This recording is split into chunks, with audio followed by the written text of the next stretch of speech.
Brandon, first off, congratulations, my man.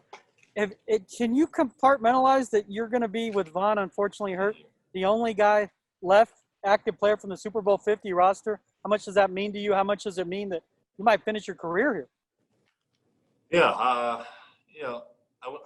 obviously being here still, to me means a lot. Obviously, I would love for Vaughn or some of the other previous guys who we won the Super Bowl with to be here with me. But that's the nature of this business. Obviously, it's an ever evolving door, as you guys all know, of new people coming in and out. So obviously, with Vaughn being sidelined for right now, obviously it's huge that I'm still here, and I'm grateful to John, to Joe Ellis, the Bolin family, and then to Vic, obviously, for wanting to keep me around longer. And obviously, my goal, and I told John and them that obviously would love to get back to winning and help bring another Super Bowl back here to Denver. So obviously, me being the last one of that team, obviously I know what it felt, what it took to kind of get there, and kind of the confidence kind of we had going into every week. So just kind of instill that into these young guys, and really the extra work it takes to get back to that point. Next up, Jeff Legwold.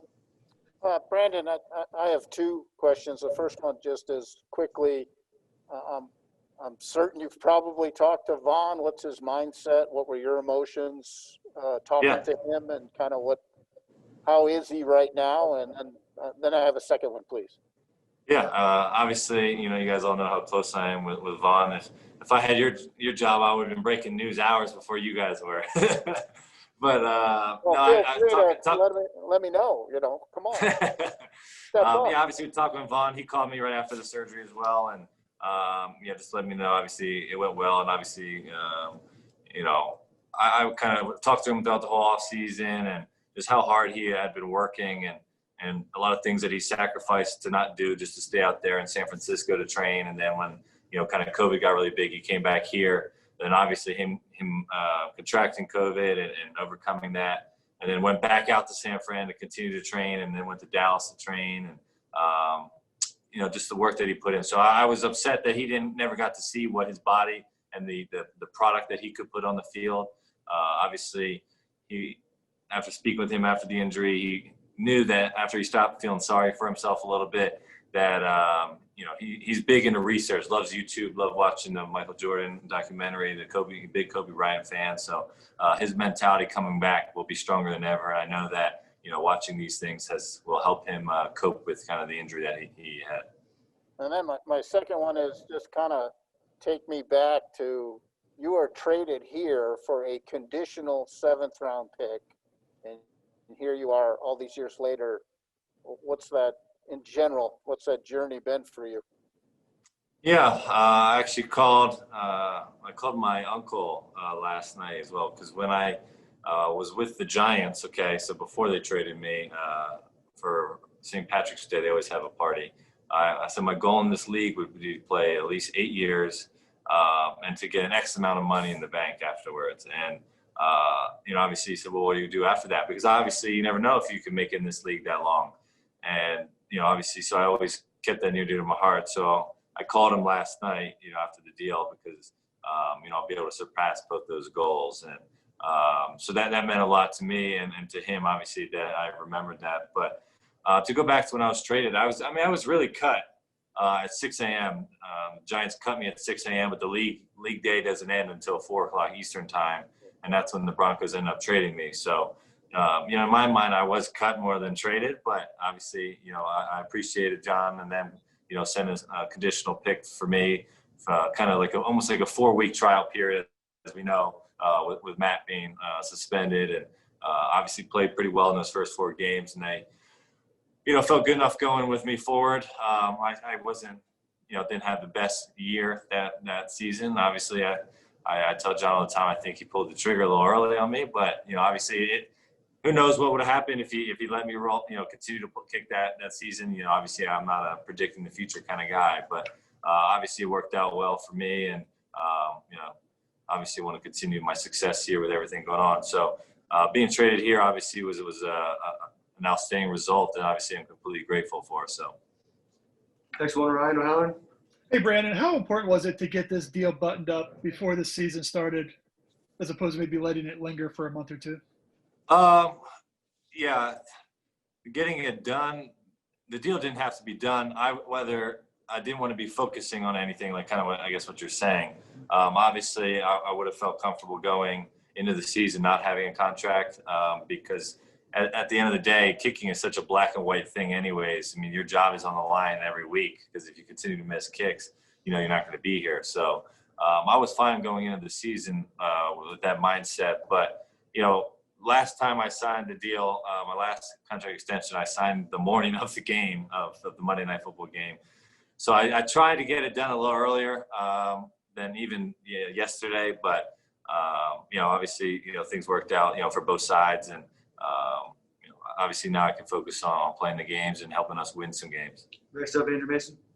Brandon, there's a long list of kickers that have flourished into their 30s and had their best years as they get to that range. So for you, what level are you hoping to get to in terms of kicking? Maybe do you have like numbers in mind, percentages that you want to reach over the next few years? Yeah, obviously, I don't know how often, obviously I know all my stats and where I've missed kicks and what, everything, just because that's kind of what we remember as kickers. But obviously, my goal is to continue to get better at 50-yarders. Obviously, we all know I have the leg strength to do that, to make all those kicks. Just got to be consistent in making them. Kind of going through ebbs and flows of those kicks. If you remember back to the Super Bowl year, the first two kicks of the season was a 57, 56-yarder against Baltimore. I made both of those, and then I kind of missed two, and then kind of came back and finished well. And then the year that I didn't make a lot of 50-yarders, it just was never going to groove. And it kind of came back to last year. I was able to get in a groove again. So it's kind of just continue to stay in a groove and not having a drop. I wouldn't say in a performance. The results become a drop in performance, but just to make sure that, to me, it's just every normal kick, like an extra point. I don't need to swing harder. I don't need to do anything like that. So obviously, continue my success under 50 yards and then continue to improve. I'd love to be over 80% 50 yards, which I have never done yet. So, and then obviously would love to get to a Pro Bowl and then help us get back to the playoffs. Next up, Mike, and time for a few more after that, guys. Yeah, Brandon, I kind of forgot you brought it up that they brought in Connor Barth for the second half of your first season here. What was the key to you getting things straightened out? Was there a mechanical? Did you change your swing? What was it that you figured out? It's a tough question. I'm sure there's a million answers to. I was originally, a lot of college kickers coming out are kind of like a 2.5 step kicker. There's a little jab step that they take with their left foot. And so I had that. And going into the Giants season before I was traded, we talked about me kind of possibly getting rid of that with the Giants because, we thought it would help my accuracy. And so it was too late into the season to kind of do that, to get ready, something I wouldn't feel comfortable doing. So once, I continued to do the jab step throughout that, first season. And then once I was released, then they kind of brought Connor in and I just was kicking off. That week I removed the jab step because I knew, I had to figure something out quickly if I wanted to play in this league longer. So I removed the jab step completely. And it didn't take long really to get used to because I like I said, I knew I had the leg strength to make these kicks and just needed to be a little more consistent. So we could say eventually I did change the mechanics, but like I said, I think they cut me too early. But obviously Connor came in and did a good job. And like I said, who knows what happened? Obviously, maybe I needed that kick in the butt to kind of get it rolling for the 2015 season. Next up, Zach Stevens. Brandon, you said your goal was initially to play 8 years in the league, and obviously you're going to surpass that with this next contract. Do you think that this will be your last contract, or do you think about playing late into your 30s, and do you think about Yeah, no, it's a good question. Once I realized that I would get to eight years, my next goal is obviously to be at least 12. I don't know if I could do what Vinatieri does, 21 years. Obviously, this is a great business financially wise to be in, obviously if you're performing well. So if I'm continuing to perform well, I'm sure that I'll continue to play. And obviously I would love for my kids to continue to watch me play. I used to go, obviously growing up outside Philadelphia, I went to Eagles games.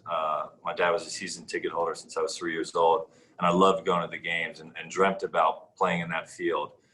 So I would love kind of for my kids to grow up watching that as well, their dad playing. So I'll continue to play as long as I can, as long as my body, holds up. And obviously, I've been pretty healthy my whole career. So, obviously, would love to keep playing. 21 years is a lot, though. Or 23 or 24 we've been Terry did. It's crazy to think. Last one, Arnie. Hey, Brandon, as a kicker, do you guys have to get a different mindset going into a game with a bunch of empty seats, no fans for the opener here, and then you'll have, some amount of fans at the next few games, but obviously there's going to be mostly empty stadiums. The sight, the sound, maybe not getting that kind of a buzz that you would normally get with a packed house. Is that something that's on the top of your mind? I wouldn't say it's on the top of my mind. I don't remember one of the national outlets had tweeted something about the crowd noise, and I was obviously for having crowd noise to at least have some type of noise in the stadium. I think it kind of relaxes you, kind of gets you back to the normal, what's normal, what you're used to. Obviously, we kick all the time in practice with no noise, and it's not a huge difference. I've kicked in the stadium empty a bunch of times with kind of the scrimmages we've had, and then I've gone down to the stadium over the years with just the punter and holders, punter and snappers to kind of get the extra work in. So obviously, it'll be a little different not seeing people up there. It kind of makes it easier because sometimes, fans are running around to get a beer, and you see all these moving people, where I'm picking a target out high in the stadium. So that might be a little easier to find a target than, a lot of the fans going to get beers and stuff. But it'll definitely be different not having the fans there. Obviously, I love having the fans there and having, feeding off their energy. But, at the end of the day, it's, like I said from the beginning, it's a black and white business. Just got to put it between the two yellow posts.